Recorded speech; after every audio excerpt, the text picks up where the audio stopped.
naorin'Andriamanitra tamin'ny teny tony izany hoe mihaja ifanolorana ny voninahitra ifanomezana koa manaingam-panajana Andriamatoa Voalohan'ny Repoblikan'i Madagasikara hitondra fitenen'ny Letona misaotra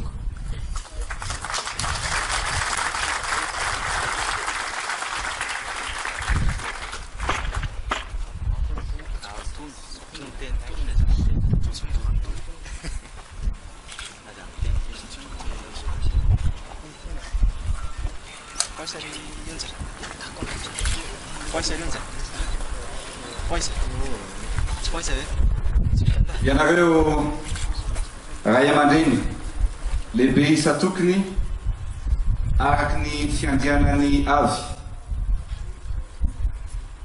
Ianareo lehibe any androm-panjakana isa-tokony. Andriamatoa sy ramatoa isany mpikambana ao anatin'ny gouvernemanta.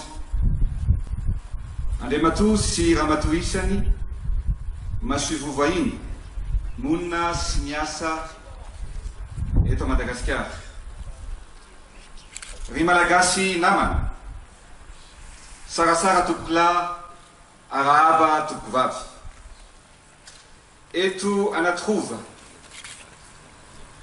faritra avy indrindra eto Analamanga no tafavory isika rehetra ankehitriny. Raha mitodika mianavaratra atsinanana isika dia mifankahita amin'ny Ambohimanga. Raha mitopy miankandrefana kosa isika dia tazana ny vohitra Ambohidratrimo. Raha mitodika mianatsimo dia tazana ny tampona Ambatofotsy. Raha mitodika miantsinanana dia tazana Angavikely. Izany hoe eto amin'ity toerana misy antsika ity no ivo sady avy n'Antananarivo ary izany no isan'ny nisafidianan'ireo mpanjaka fahiny azy ity anorenana ny rova an'Antananarivo. Toerana niorena ny fanjakana, nisandratan'ny fiandrianam-pirenena, toerana nitantanana any Madagasikara ho nosy iray tsy mivaky anatin'ny fahasiamafiana ka nampiray ny malagasy jivaky volo. Saroko manokana itony ny tenin'Andrianampoiny merina hoe ny ranomasina no valapariako. Fa izao kosa eto androany dia manambara amintsika ny hoe hatreny amin'ny faravodilanitra midadasika no ibalika ny tanamasoandro hitondra hazavana sy ho avy mamiratra ho an'ny isatokantrano. Ka izany niteraka hafanana indray amelona ny ampom-pirenena sy ny fitiavan-tanindrazana iredareda ao am-potsika tsirairay avy. Manana ny lanja manokana ity toerana ity satria teto no nametrahana ny fahefan'ny Madagasikara tamin'ny andro ny fahampanjaka. Teto anaty rovo no niorina sy nisandratra ny fiandrianam-pirenena marky ny firaisam-pirenena. Koa noho izany dia rariny loatra ary nataotsika ary ataotsika lara-pamehana ny famitana ny fanarenana ity rova ity. Koa anio alakamisy 12 aprily 2024 noa natokatsika ho fanombohana ny asa famitana ny fanarenana ny rova eto Antananarivo, ahitana any Besakana, ny lapan'ny Manjakamiadana ary ireo vakoka rehetra mandrafitra ity toerana ity izay manana ny lanjany manokana eo amin'ny tantaran'ny Madagasikara. Izay indrindra no isana nanaovantsika teto amin'ity fiangonana ity tamin'ny 17 janoary 2024 lasa teo ny fangataham-pitahina ho an'ny tanindrazana ary ny trotrona ambavaka ny firenena raha vatany voatafajoro ny gouvernemanta ary nametrahantsika ny fanamby amin'ny tana ny asa fanarenana ny lapa ny manjakamiadana sy ny rova iray manontolo. Roa volana sy tapany aty aoriana dia tonga eto isika anio koa atombotsika ny famitana any lapan'ny Besakana. I Besakana izay anisan'ny lapa tranainy indrindra teto ary ny mpanjaka Andriamasina Valina no nanorina azy ho tandroky ny tany sady ondam-panjakana ho ilay tononkalo malaza.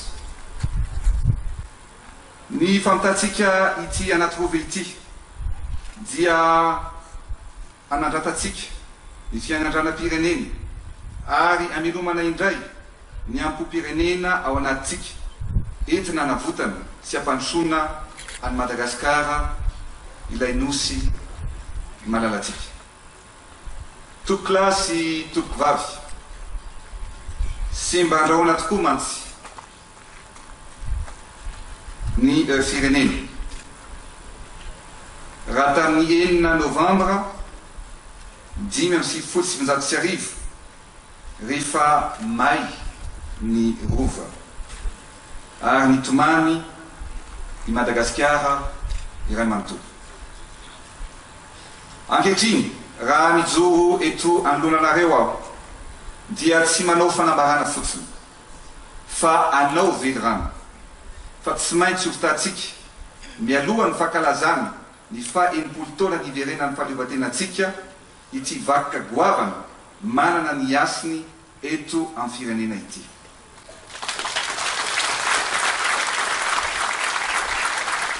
Raha tsy mametraka fanamby isika mantsy dia tsy androso mihitsy ny firenena. Raha ifampitsikera fotsiny ihany koa dia manao ampitoerana foana lavitra. Raha ny famitana n'ity rovo ity, raha ny famitana n'ity lapan'ny manjakamiadana ity dia afaka ataontsika hoe afaka 10 taona vao mety ho vita. Fa isika miasa aingana ary zay teny lazaintsika tsy maintsy ho tanterahana ary zay ny teneniko hoe afaka 1 taona vao hoe arian'ny malagasy dia ho vita ity lapan'ny manjakamiadana sy ny rova eto ity. Zava-dehibe izao lanonana atrehantsika androany izao satria fanajana ny fototra ary fanomezakasina ny loharano ny aviana. Ny tenako manokana dia tsy mandalina ny tantara ary ny taranaka malagasy dia tokony mahafantatra sy mahalala ny tantaran'ny firenena ihany koa mba hahafahantsika mibanjina ny ho avy. Tsy afaka androso mihitsy mantsy isika raha tsy mahafantatra ny hoe avy aiza isika ary ho aiza isika. Raha ny mahakasika anatrova manokana dia fantatsika fa ny mpanjaka Andriamanjaka no nanorina ny rova n'Antananarivo voalohany ary nitohizana ireo mpanjaka rehetra ny fandimby, ny fanorenana sy ny fanatsarana ireo lapa mandrafitra azy. Tateo aoriana dia ny mpanjaka vavy Ranavalona voalohany no nampanorina ny lapan'ny manjakamiadana izay ato aoriana koa. Ka ny mpahay tao-trano Jean Laborde no ny andraikitra ny maro trano ny lapa izay naorina tamin'ny hazo ny taona 730 Navoziny mpanjaka vavy Ranavalona faharoa izany ho rafi-bato araka izao endrika ahitana azy izao ny taona 730 ka ny mpahay tao-trano James Cameron indray kosa no nanamboatra azy tamin'izany fotoana izany. Ny taona 570 kosa dia notafian'ny Frantsay i Madagasikara ary notifirina tamin'ny tafondro ny rova ary nanomboka teo dia voazanaka i Madagasikara. Zato taona katrika tateo aoriana ny alina Sabotsy 9 novambra 5,750 ny dia afo ny redareda no tazana tety. Difotra ny setrika ny lanitra Antananarivo, taitra ny rehetra, milatsaka ny ranomaso satria mainy rovo.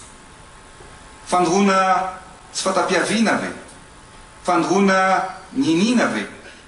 Sa tahaka ny loza rehetra mbola mipetraka ny fanontaniana ankehitriny. Fa dia niteraka aratrapo sy adi-tsaina ary ati-panahy ho an'ny malagasy izany toe-javatra izany. Ratra lalina satria ny maha izy azy ny fireneny no siny, ravo ary lasa lavenina. Ankehitriny, indreto isika mianakavy, ary hovitaitsika tanteraka ny rova amin'ny taona ho avy, izany hoe 5 taona aty aoriana ny namay azy, tompokolahy sy tompovavy, ny malagasy Pray Tanindrazana. Eto amin'ity toerana manerinерiny ity no ibanjinatsika ny ho avy ny fireneny. Ho averintsika amin'ny endriny taloha ny rova ary apetratsika ho isan'ireo vakoka manandanja maneran-tany na ho angatahantsika ho atao patrimoine mondial ity toerana ity. Ho ampiasaintsika ny teknolojia moderne mba ampafantaratsika sy ampiainatsika ho an'ny taranaka faramandimby ny tantaran'ireo mpanjaka ny fanesy amin'ny alalan'ny fampiasana projection sy ny fampiasana hologramme.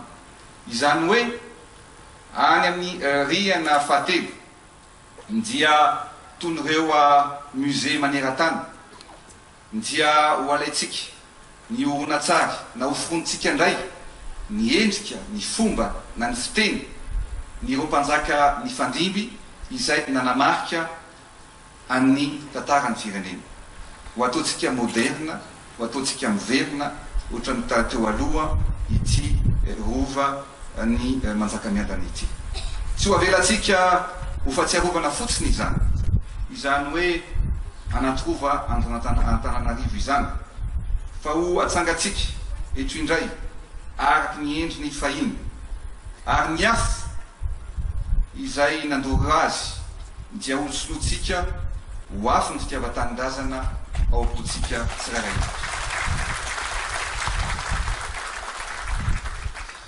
Koa ho totosaitsika ao anatin'ny fotoana fohy, hoya araky ny lazaiko teo, mba ho reharehan'ny malagasy amin'ny fankalazana ny fa 80 taona ny verenan'ny fahaleovan-tena izany asa ho tanterahantsika izany.